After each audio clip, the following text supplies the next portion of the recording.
శ్రీ గురు గణేశ మేధా దక్షిణామూర్తి సహిత శ్రీ బాలా త్రిపుర సుందరే నమః. శ్రీ విద్యాం జగదాం దాత్రీం స్వర్గస్థితి లయేశ్వరీం నమామి లలితాం నిత్యాం మహాత్రిపుర సుందరీం. ఆదిత్యాయ చ సోమాయ మంగళాయ బుధాయ చ గురు శుక్ర శనిభ్యశ్చ రాహవే కేతవే నమః. రేపటి నుంచి కూడా మనకి నూతనమైనటువంటి మన్మథనామ సంవత్సరం ప్రారంభం కాబోతోంది. ఈ మన్మథనామ సంవత్సరంలో మేషాది 12 రాసుల వారు కూడా వారికి ఉన్నటువంటి గ్రహ సంచారాలను అనుసరించి ఏ స్తోత్రాలని పారాయణ చేసినట్లయితే వారికి ఉన్నటువంటి గ్రహ దోషాలన్నీ కూడా తొలగిపోయి శుభప్రదమైనటువంటి ఫలితాలను పొందగలుగుతారో ఈరోజు తెలుసుకుందాం.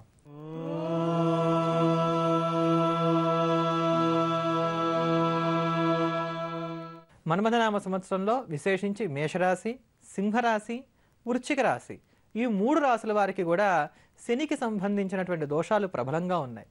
మేషరాశి వారికి అష్టమ శని, సింహరాశి వారికి అర్ధాష్టమ శని, వృశ్చిక రాశి వారికి ఏలినాటి శని కొంత మిక్కుటంగా దోషాన్ని ఇస్తోంది కనుక ఈ కారణాల చేత వీరికి వాహన ప్రమాదాలను సూచిస్తోంది గ్రహస్థితి.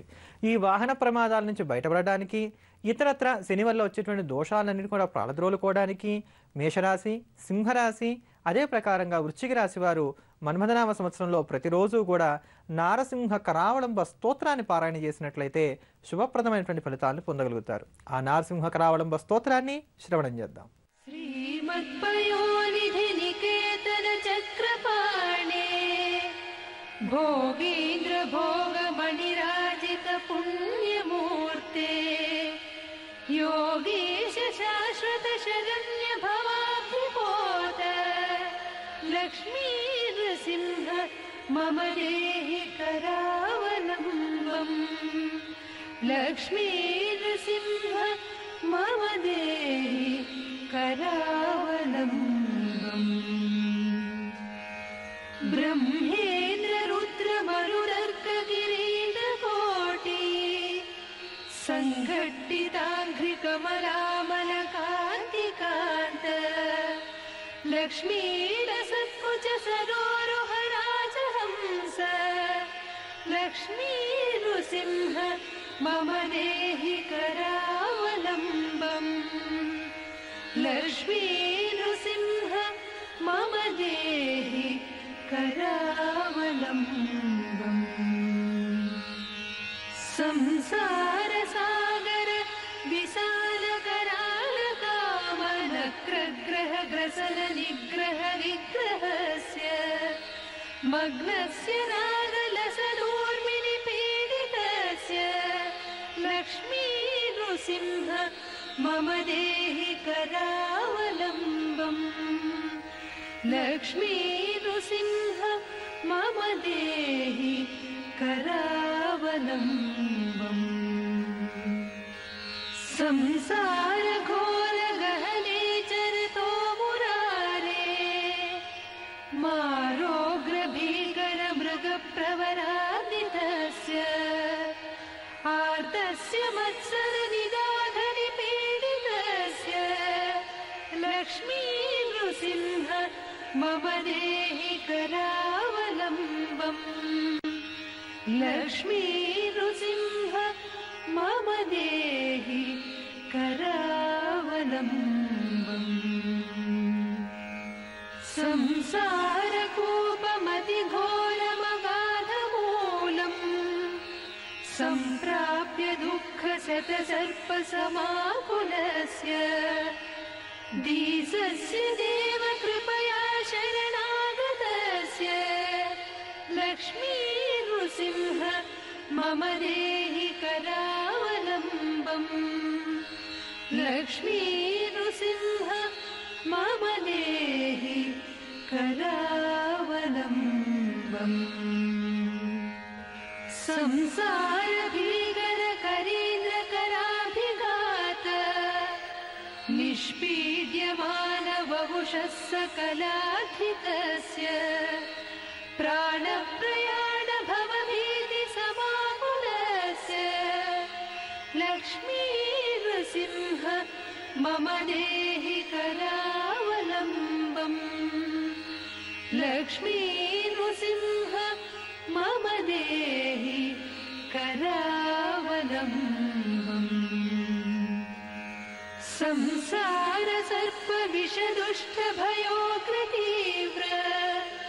दंष्ट्राकरालविषदिग्धविनष्टमूर्ते नागारिवाहनसुधाभिनिवाससौरे लक्ष्मी नृसिंह मम देहि करावलम्बम् लक्ष्मी नृसिंह मम देहि करावलम्बम् संसारजालपतितस्य जगन्निवास सर्वेन्द्रियार्थबडिसस्तझषात्मनश्च प्रोत्कुम्भितप्रचुरतालुकमस्तकस्य लक्ष्मी नृसिंह मम देहि करावलम्बम्. మన్మథనామ సంవత్సరంలో మిథున రాశి, కర్కాటక రాశి, కుంభరాశి వారికి రాహుకేతుల యొక్క సంచారం కొంత శుభాశుభ మిశ్రమంగా ఉంది.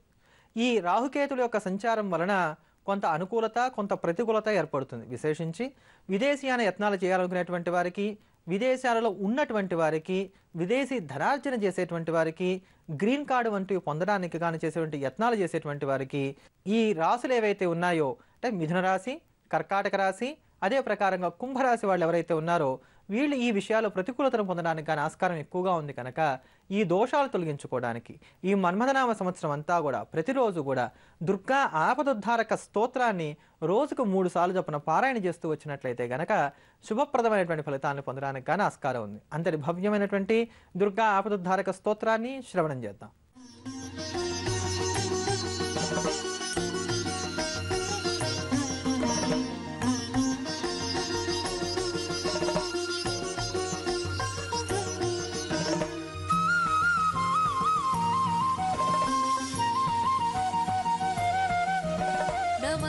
शरण्ये शिवे सानुकम्पे नमस्ते जगद्व्यापिके विश्वरूपे नमस्ते जगद्वन्द्यपादारविन्दे नमस्ते जगत्तारिणि त्राहि दुर्गे नमस्ते जगच्चिन्त्यमानस्वरूपे नमस्ते महायोगि विज्ञानरूपे नमस्ते नमस्ते सदानन्दरूपे नमस्ते जगत्तारिणि त्राहि दुर्गे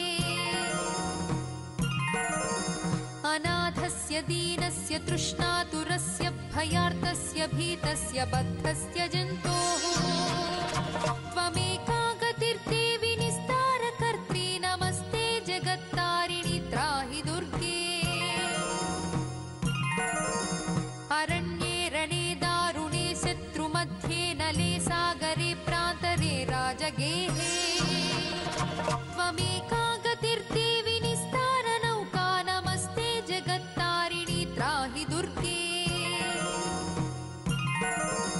अपारे महादुस्तरेत्यन्तघोरे विपत्सागरे मज्जतां देहभाजा त्वमेका गतिर्देवि निस्तारहेतुर्नमस्ते जगत्तारिणि त्राहि दुर्गे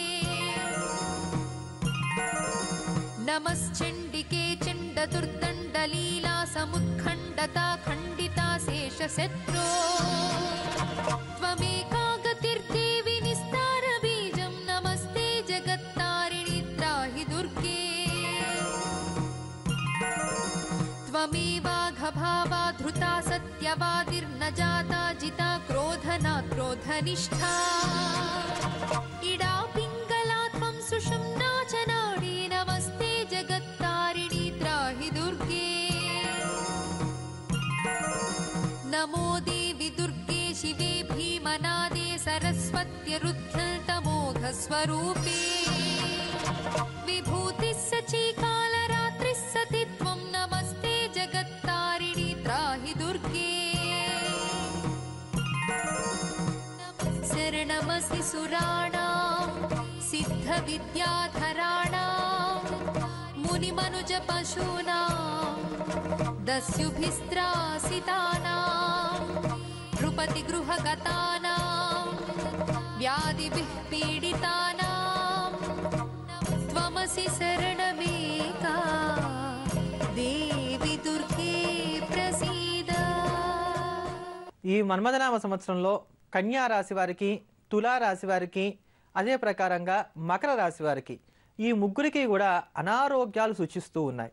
ఈ ఆరోగ్య భంగాలు ఏర్పడడానికి కానీ అవకాశం ఎక్కువగా ఉన్నటువంటి కాలం గనక ఆరోగ్యాన్ని పదిలపరచుకోవడానికి, ఎక్కడా కూడా ఆరోగ్య సంబంధమైనటువంటి దోషాలు ఏర్పడకుండా ఉండటానికి కన్యారాశి, తులారాశి, మకర రాశి వారు ముగ్గురు కూడా మన్మథనామ సంవత్సరంలో ప్రతిరోజు కూడా కాలభైరవాష్టకాన్ని కనుక పారాయణ చేస్తూ ప్రతి శనివారము కూడా ఈ కాలభైరవాష్టకాన్ని 8 సార్లుగా పారాయణ చేయడం అనేది ఒక క్రియని అలవాటు చేసుకున్నట్లయితే ఆరోగ్యం పదిలంగా పరిరక్షింపబడుతుంది. అంత మహిమాన్వితమైనటువంటి కాలభైరవాష్టకాన్ని శ్రవణం చేద్దాం.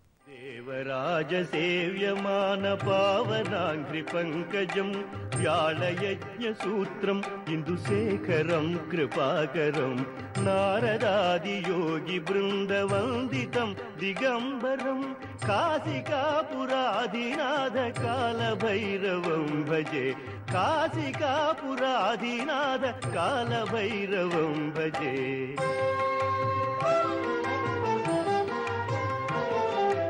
భానుకోటి భాస్వరం భవాభితారకం పరం నీలకంఠమీప్సితార్థదాయకం త్రిలోచనం కాలకాలమంబుజాక్షం అష్టశూన్యమక్షరం కాశికాపురాధినాథ కాలభైరవం భజే కాశికాపురాధినాథ కాలభైరవం భజే.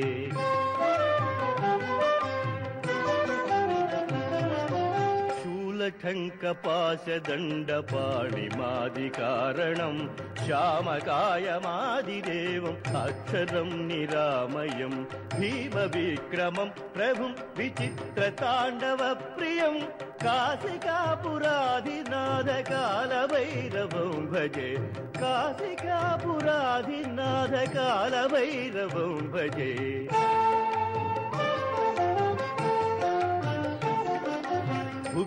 ముక్తిదాయకం ప్రశస్త చారు విగ్రహం భక్తవత్సలం స్థిరం సమస్తలోక విగ్రహం నిక్వణన్ మనోజ్ఞ హేమ కింకిణీల సత్కటిం కాశికాపురాధినాథ కాలభైరవం భజే కాశికాపురాధినాథ కాలభైరవం భజే.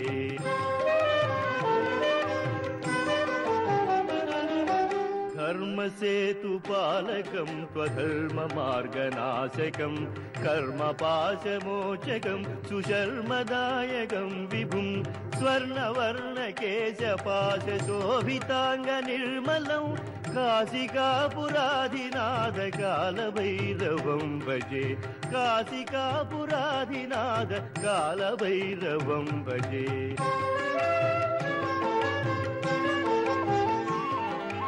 రత్నపాదుకా ప్రభావిరామపాదయుగ్మకం నిత్యమద్వితీయమిష్టదైవతం నిరంజనం మృత్యుదర్పనాశనం कराळदंष्ट्रभूषणं काशिकापुराधिनाथ कालभैरवं भजे काशिकापुराधिनाथ कालभैरवं भजे।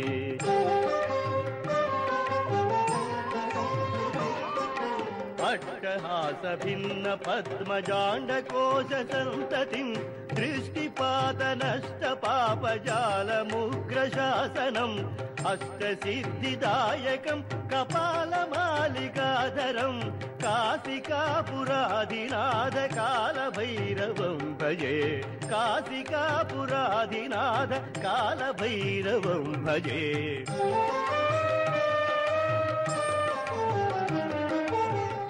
भूतसङ्गनायकं विशालकीर्तिदायकं काशिवासि लोकपुण्यपापचोदकं विभुं नीतिमार्गकोविदं पुरातनं जगत्पतिं काशिकापुराधिनाथ कालभैरवं भजे काशिकापुराधिनाथ कालभैरवं भजे। వృషభ రాశి, ధనుర్రాశి అదే ప్రకారంగా మీన రాశి వారికి ఈ సంవత్సరం గురుబలం కొంత తక్కువగా ఉంది.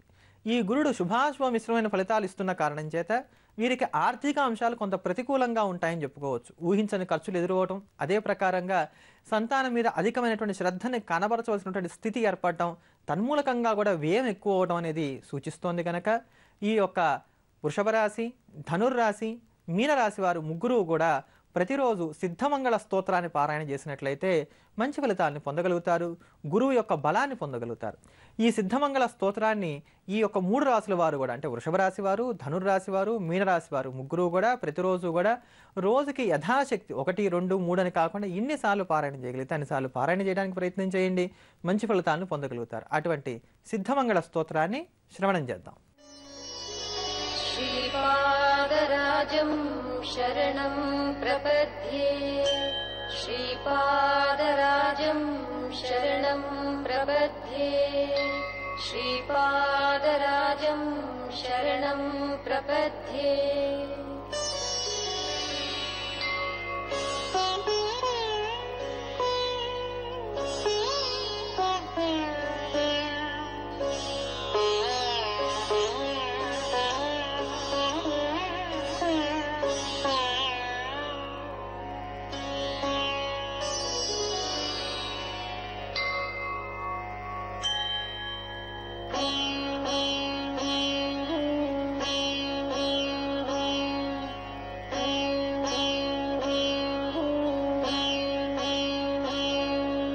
श्रीमदनन्ता श्रीविभूषिता फललक्ष्मी नरसिंहराजा जय विजयी भव दिग्विजयी भव श्रीमदखण्डा श्रीविजयी भव श्रीविद्याधरिराध सुरेखा श्रीराकीधर श्रीपादा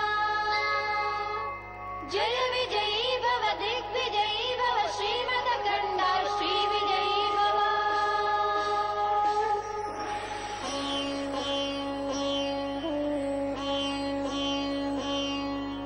माता सुमति वात्सल्यामृत परिपोषित जय श्रीपादा जय विजयी भव दिग्विजयी भव श्रीमदखण्डा श्रीविजयी भव सत्य ऋषीश्वर दुहितानन्दन बापनार्यनुत श्रीपादा जय विजयी भव दिग्विजयी भव श्रीमदखण्डा श्रीविजयी भव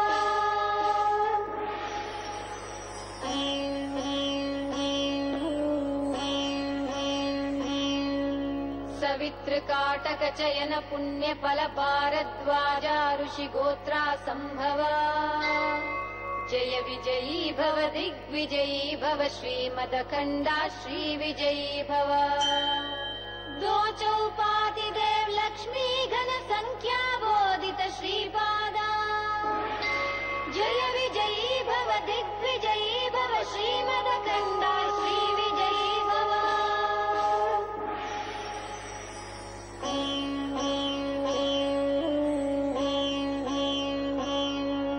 पुण्यरूपिणी राजमाम्बसुत गर्भ पुण्यफल संजाता जय विजयी भव दिग्विजयी भव श्रीमदखण्डा श्रीविजयी भव सुमती नन्दन नरहरि नन्दन दत्त देव प्रभु श्रीपादा जय विजयी भव दिग्विजयी भव श्रीमदखण्डा श्रीविजयी भव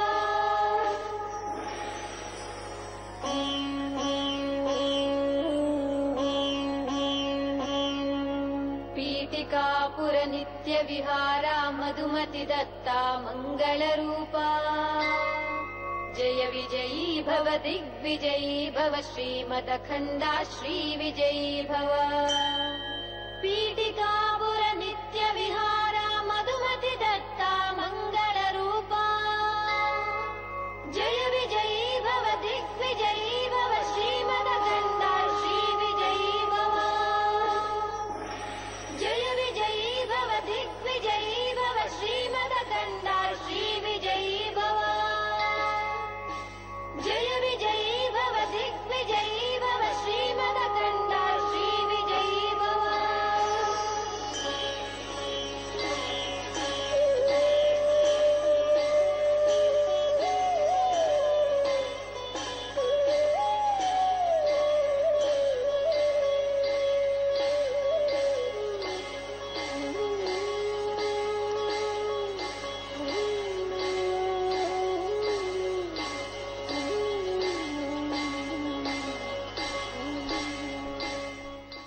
నక్షత్రాలు కానీ రాసులు కానీ ఏమీ తెలియవు, మరి మాకేంటి, మేము ఏ స్తోత్ర పారాయణం చేయాలి, ఈ సంవత్సరం అంతా శుభప్రదంగా వెళ్ళాలంటే ఏం చేయాలి అనేటువంటి సంఖ్య ఎవరికైతే ఉంటుందో వాళ్ళు, అలానే అసలు ఎవరైనప్పటికీ కూడా జాతకం ఉన్నవారైనా ఎవరైనా కూడా ప్రతిరోజు కూడా శుభప్రదంగా వెళ్ళాలి, మాకంతా కూడా బాగుండాలి, 9 గ్రహాల యొక్క పరిపూర్ణమైనటువంటి అనుగ్రహం కావాలి అనుకునేటువంటి వారు ఖచ్చితంగా ఆచరించవలసినటువంటి క్రియ ప్రతి ఆదివారము కూడా నవగ్రహాల దగ్గర దీపారాధన చేయడం.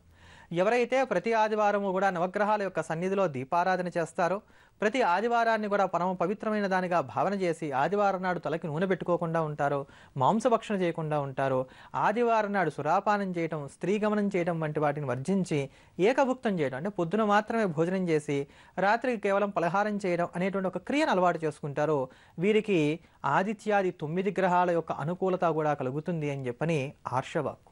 ఇటువంటి క్రియా విశేషాలతోటి స్తోత్ర వైభవాలతోటి అభిషేకం కార్యక్రమంలో మళ్ళీ కలుద్దాం. స్వస్తి.